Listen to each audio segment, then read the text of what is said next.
1 Tawarik pasal 19 ayat 1 sampai 19. Daud berperang melawan Bani Amon dan orang Aram. Sesudah itu matilah Nahas raja Bani Amon. Lalu anaknya menjadi raja menggantikan dia.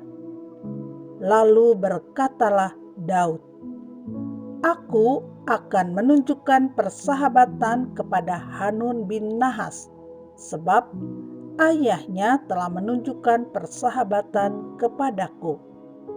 Sebab itu, Daud mengirim utusan untuk menyampaikan pesan turut berduka cita kepadanya karena kematian ayahnya. Tetapi ketika pegawai-pegawai Daud sampai ke negeri Bani Amon itu kepada Hanun untuk menyampaikan pesan turut berduka cita kepadanya, berkatalah pemuka-pemuka Bani Amon itu kepada Hanun, "Apakah menurut anggapanmu Daud hendak menghormati ayahmu? Karena ia telah mengutus kepadamu orang-orang yang menyampaikan pesan turut berduka cita? Bukankah dengan maksud untuk menyelidik, untuk mengintai dan menghancurkan negeri ini, maka pegawai-pegawainya datang kepadamu?" Lalu Hanun menyuruh menangkap pegawai-pegawai Daud itu. Disuruhnya mencukur mereka dan memotong pakaian mereka pada bagian tengah sampai pangkal paha mereka. Kemudian dilepasnya mereka. Ketika mereka berjalan pulang, diberitahukan kepada Daud tentang orang-orang itu. Lalu disuruhnya orang menemui mereka, sebab orang-orang itu sangat dipermalukan. Raja berkata, "Tinggallah di Yeriko sampai janggutmu itu tumbuh." Kemudian datanglah kembali.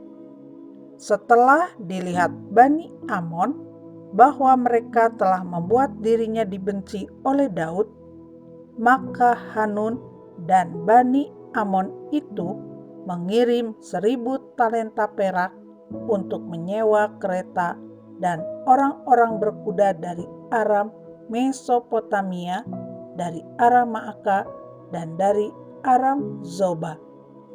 Mereka menyewa 32.000 kereta serta raja negeri Maaka dengan tentaranya yang datang berkemah dekat Medeba. Juga Bani Amon itu berkumpul dari kota-kota mereka dan datang untuk berperang.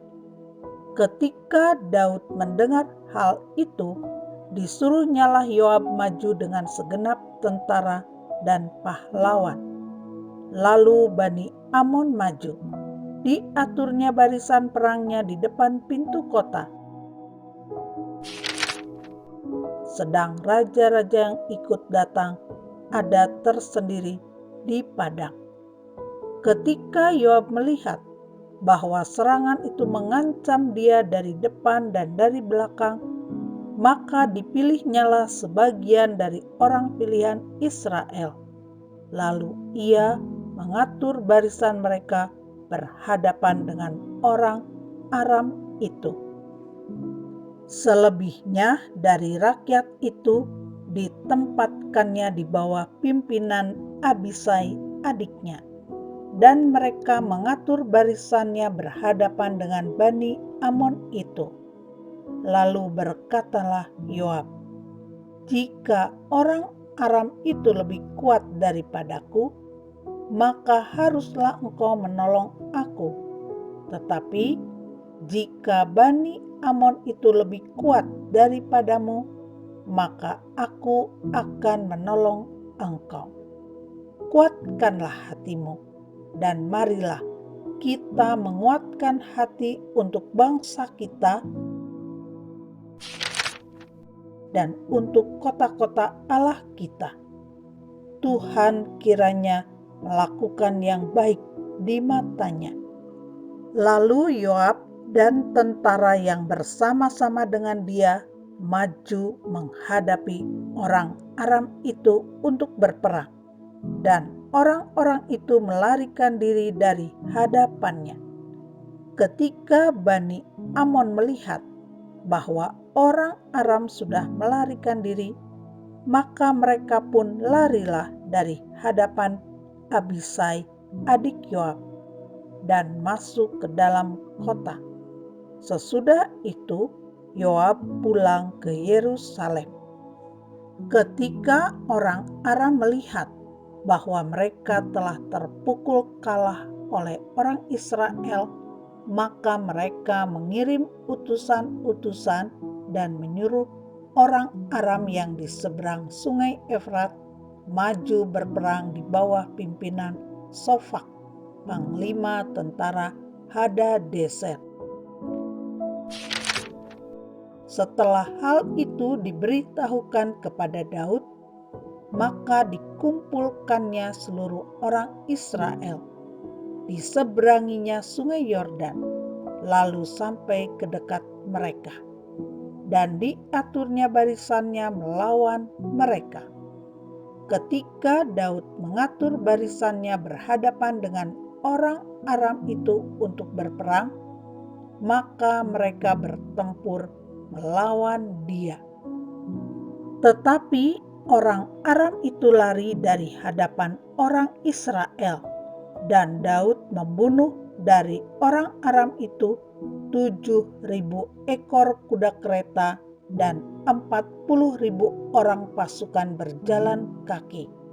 Juga Sopak, panglima tentara itu, dibunuhnya. Ketika dilihat orang-orang yang takluk kepada Hadadezer bahwa mereka telah terpukul kalah oleh orang Israel, maka mereka mengadakan perdamaian dengan Daud dan takluk kepadanya.